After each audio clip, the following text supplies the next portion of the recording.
Okay, imagine this. You wait for justice for, well, over 4 decades. 43 years. 43 years. It's hard to even process. Exactly. And while you're waiting, the world outside just transforms, Mm-hmm. from like landlines being a big deal to smartphones in everyone's pocket, Mm-hmm. dial up to AI. Uh-huh. Total revolution. And one man, Lakhan, he was just waiting, Yeah. locked away. Hmm. Now, incredibly, he's 104 years old, 104. and he's just walked free. Hmm. Acquitted of a murder charge that put him in prison way back when he was 61. I Yeah. mean, this is more than just news, isn't it? It's a life story that just stretches belief. It really does. It puts time, justice, all of that into such a stark light. And this whole thing unfolded in Kaushambi, Uttar Pradesh in India. Right. We've been digging into the sources on this, and what really leaps out is just the sheer agonizing length of the legal process. Yeah. Longer than many lifetimes. Yeah, absolutely. We've gathered what we could find on this incredible case. So our mission today, really, is to unpack it all. What actually happened? How on earth does something like this even happen? And, what does this one single powerful story tell us about the systems that are supposed to give us justice?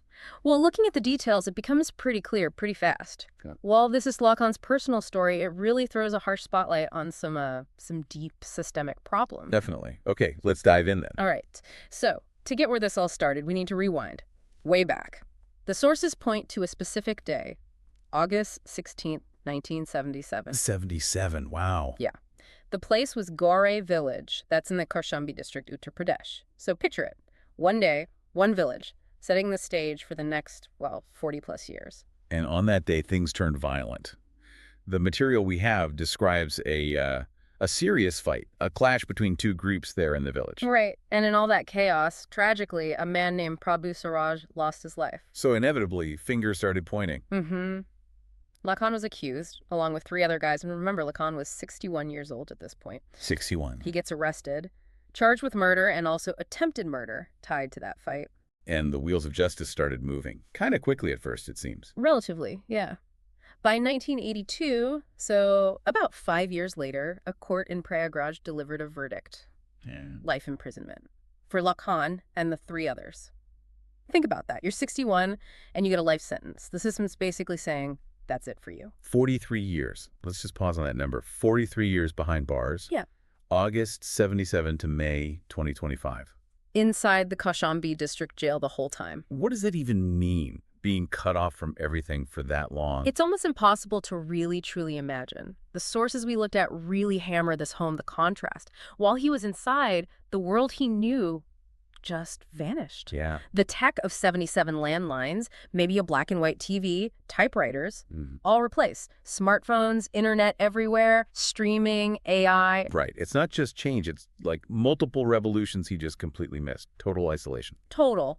But crucially, he didn't just give up. The sources show he fought back. He filed an appeal against the conviction to the Allahabad High Court.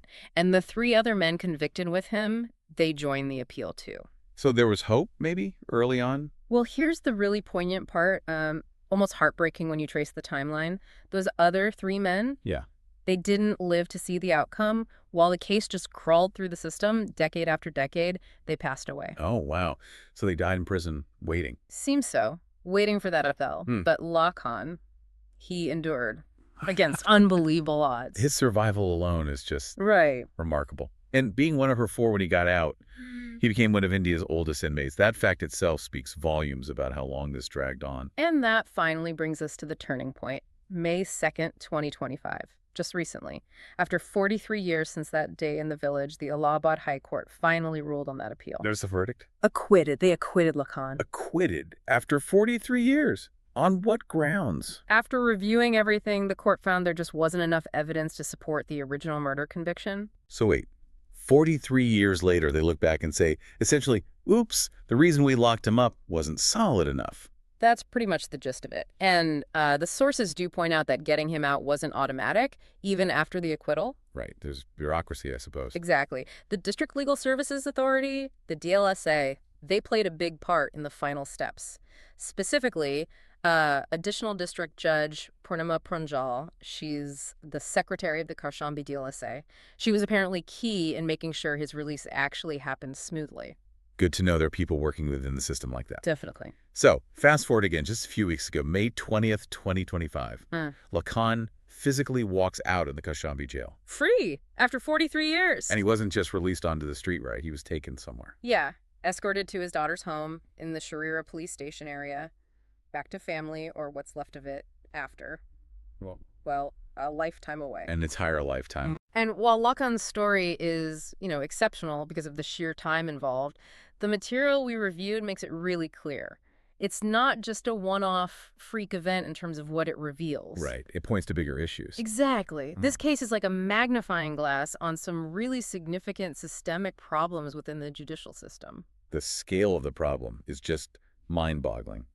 The context we found mentions the backlog in Indian courts. It's huge.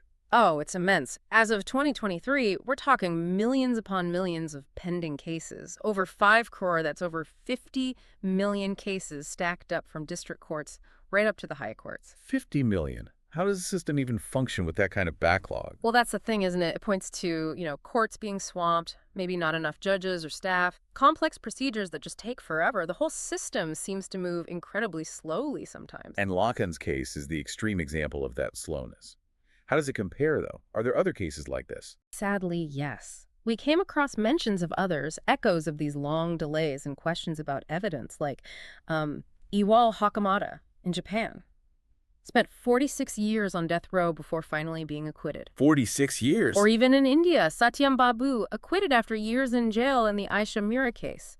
So Lakhan's story, while maybe unique in the age and duration, fits a pattern of these agonizing waits and justice delayed or sometimes denied for years. It's not just about numbers or case files, is it? Not at all. That's the critical point. These are real human lives, just put on pause indefinitely. Families waiting, trust in the system crumbling. And the fact his co-accused died waiting. That just drives the human cost home in the most tragic way possible. So, okay, he's out. He's 104.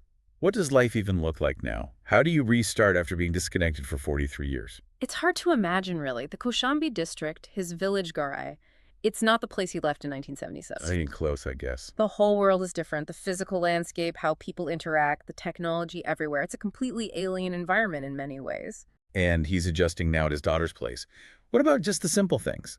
Using a phone, understanding the internet, stuff we don't even think about. Exactly. It must be incredibly overwhelming. The sources sort of hint that the hope now is just for him to find some peace, maybe enjoy simple things again after everything. It's just such a complex story. It really is. It has this powerful duality. On one side, you have this almost unbelievable story of one person's endurance. Just sheer resilience to survive that long, holding on to hope. Incredible human spirit. Absolutely. But the other side, as the source material makes painfully clear, is this stark picture of a system with deep flaws, a system capable of such crushing slowness. Yeah. His acquittal, it is a victory, no question. Yeah. But after 43 years, it's incredibly bittersweet, isn't it? You can't get that time back. Never. A lifetime lost. It's good a DLSA helped in the end. Yes, it shows that parts of the system can work, that interventions are possible. But Lakhan's case, just by its sheer length, screams louder than any statistic about the need for real systemic reform. More resources, faster processes. Something needs to change. Something fundamental, yes. Addressing the staffing, the procedures, the whole pace of justice. So Lakhan waited 43 years, walked free at 104. It really makes you think, doesn't it? Yeah. What does his journey challenge you, listening right now, to think about what justice really means, about the value of time in that process, and ultimately, what should we expect? What should we demand from the systems that are supposed to protect us all?